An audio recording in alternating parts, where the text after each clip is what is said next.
નડિયાદ બાર એસોસિએશનની ચૂંટણીના પરિણામ થયા જાહેર। બાર પ્રમુખ તરીકે કિરીટ બારોટની જીત, તેઓને 440 મત મળ્યા। ઉપપ્રમુખ પદે વિલાસભાઈની જીત, તેઓને 447 મત મળ્યા।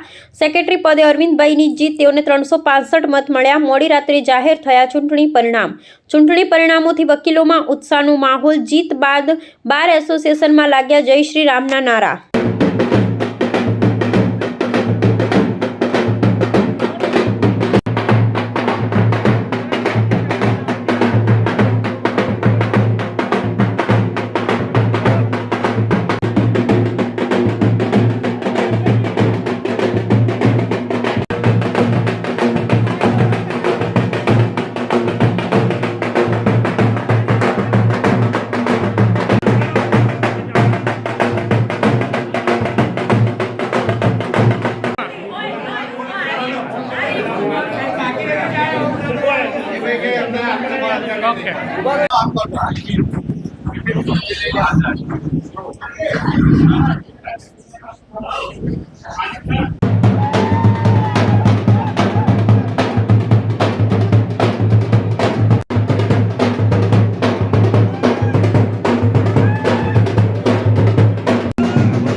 મારું નામ કિરીટભાઈ અંબાલાલ બારોટ છે। હું નડિયાદમાં વકીલાતનો વ્યવસાય કરું છું। મારે 50 વર્ષની વકીલાત થઈ ગઈ છે અને બાર કાઉન્સિલ ઓફ ગુજરાતમાં હું 5 ટર્મથી એટલે 1994થી સતત 32 વર્ષથી મેમ્બર તરીકે સેવાઓ આપું છું। મેં નડિયાદ બારના વકીલોના હિત અને કલ્યાણ માટે ખૂબ પ્રયત્નો કર્યા છે અને મારી જીત છે એ નડિયાદ બારના વકીલોના સહકારથી જીત થયેલી છે।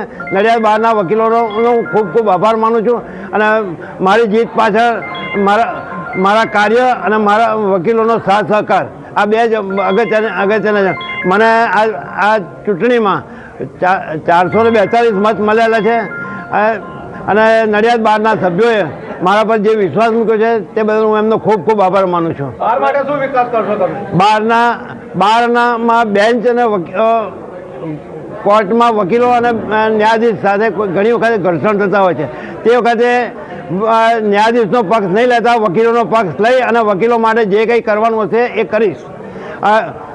ખોટા ઠરાવો કરી અને પછી કલાકમાં વિડ્રો કરી થયા છે ભૂતકાળમાં, એવા ઠરાવો નહીં, વિડ્રો નહીં થાય।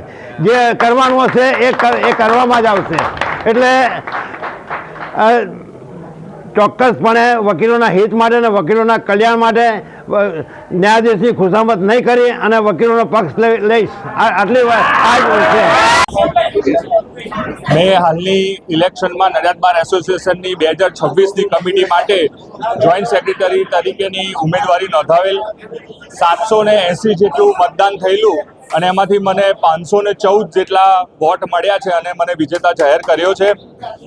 અગાઉ જ્યારે ચૂંટણી હતી ત્યારે અમે કેમ્પેનિંગ કરતા હતા કે અમે જ્યારે જીતીશું ત્યારે અમારા જે પ્રમુખ જીત્યા છે કિરીટભાઈ બારોટ, એમની સાથે રહી અને વકીલોના કલ્યાણકારી કામ કરીશું। જે નવા વકીલ આવ્યા છે એમને જે 3 નવા કાયદા આવ્યા છે એનાથી અવગત થાય અને એમનું જ્ઞાન વધે તે માટે લીગલ સેમિનાર રાખીશું।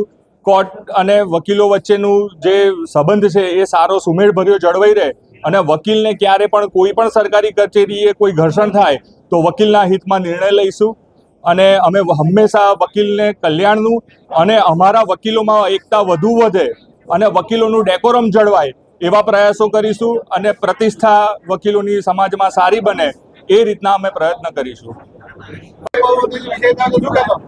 મારું નામ વિલાસકુમાર રમણીકલાલ અમીન છે।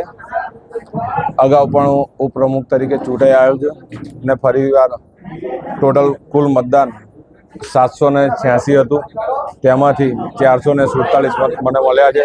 તે બદલ હું નડિયાદ બારના એસોસિએશનના તમામ વકીલોનો ખૂબ આભાર માનું છું।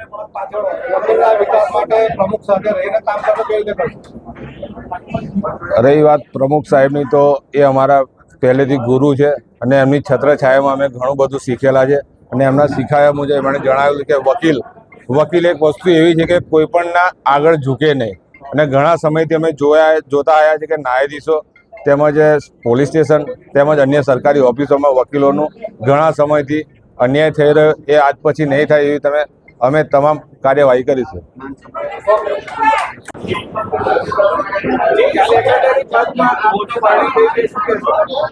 મેં નડિયાદ બાર એસોસિએશનમાં 2026ના અરસામાં સેક્રેટરી તરીકેનું ફોર્મ ભરી અને મને નડિયાદના તમામ વકીલ મિત્રોએ આજે વિજય બનાવ્યા. અગાઉ પણ મેં કમિટીમાં રહી છેલ્લા 5 વર્ષથી પણ હું કાર્યરત સેવાઓ આપી રહ્યો છું અને આ વખતે પણ મેં સેક્રેટરીની જે પોસ્ટ લીધી છે એમાં હું મારી રીતે અને મારા તમામ વકીલોના સહકારથી હું તમામ કાર્ય કરીશ તેવી ખાતરી આપું છું.